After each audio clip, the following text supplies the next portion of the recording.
Hello friends, welcome to the channel IT Simplified. In today's video in Azure, I'm here to showcase how you can use Azure Backup to protect your file shares within storage account.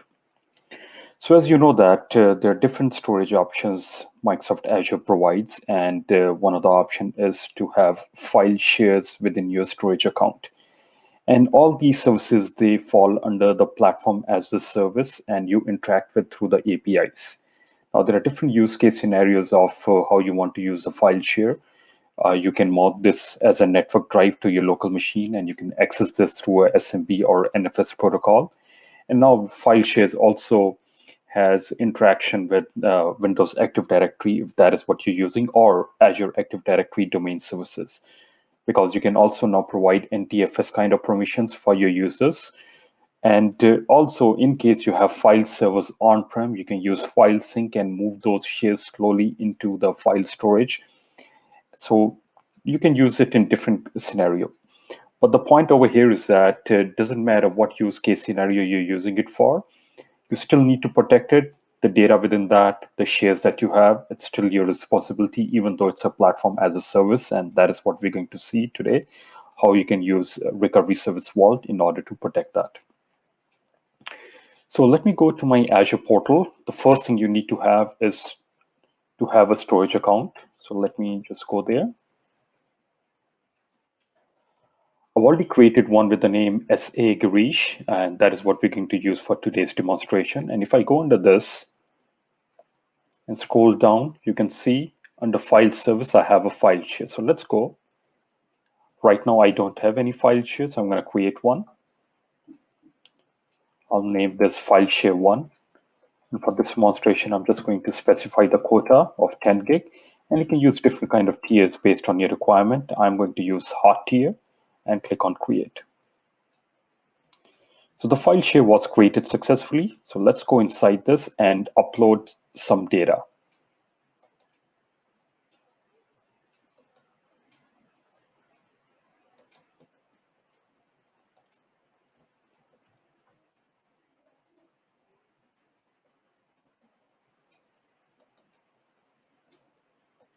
I'm just going to upload 2 small files here for the testing purpose.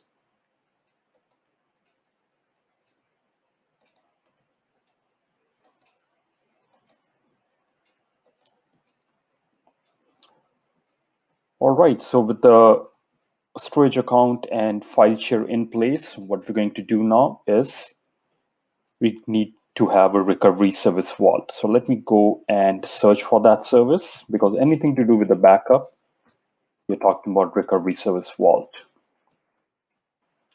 And creating recovery service vault is pretty straightforward. You'll go and click on add and just need to provide your recovery service vault name and the location that you want to deploy. So pick your resource group, give the vault name and the location, and you just need to review and create. Now for our demonstration purposes, I'm going to use a recovery service vault with the name RSV1. Okay, once you're inside the recovery service vault, you can go to add backup button, and where is your workload running? Obviously it is in Azure, and what you want to back up, and Azure Backup provides you different options depending upon what service you're using. In this case, I'm talking about Azure File Share, and let's click on the backup button. So you can see right now the first step is to select the storage account. So let me go and click on select. And we're going to use storage account with the name SA Girish and click on OK. And next step is to select the file shares that I want to back up. So let's go and click on add. And we know that we only have one file share with the name FS1. I'm going to click on OK. And at this stage, you can specify what policy you want. I can go and click on create a new policy. And based on your requirement, you can go and schedule how often you want to do the backup. And like any other backup within Azure Backup Services, this uses a GFS, which is a grandfather father son topology. And you can go and specify that within the backup policy. But just to keep this simple, what I'm going to do is I'm going to use a default policy which is the daily policy name. You can obviously give any name you want, which is the backup frequency of daily at 3 a.m. UTC, and retention range of 30 days. And I'm going to click on enable backup.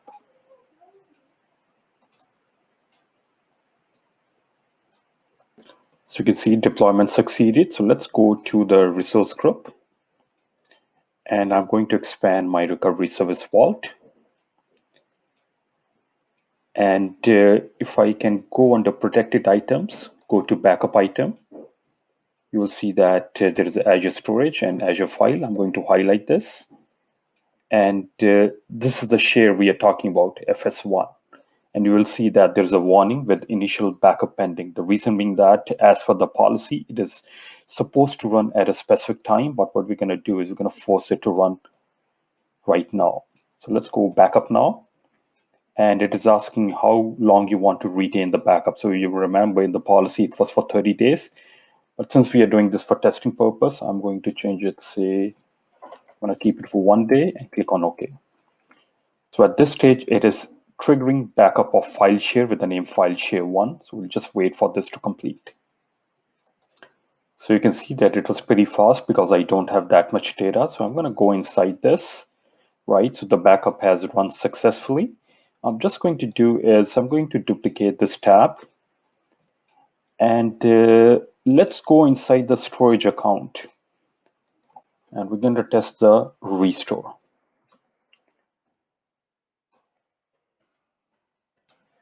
So it's a storage account with the name SA Girish, and let's go inside the file share 1, and these are the two files that we have in this file share. So what I'm going to do is I'm going to delete one of the file. So with the name A1 JPG, I'm going to delete this. And now let's go back to our recovery service vault.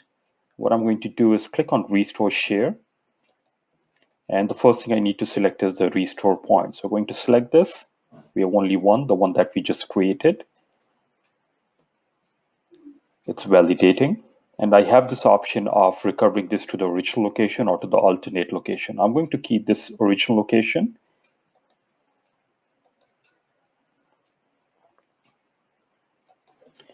And I can also overwrite existing if in case of conflict. I'm going to click on restore so you can see that the restore has been triggered. So let's just give it a moment.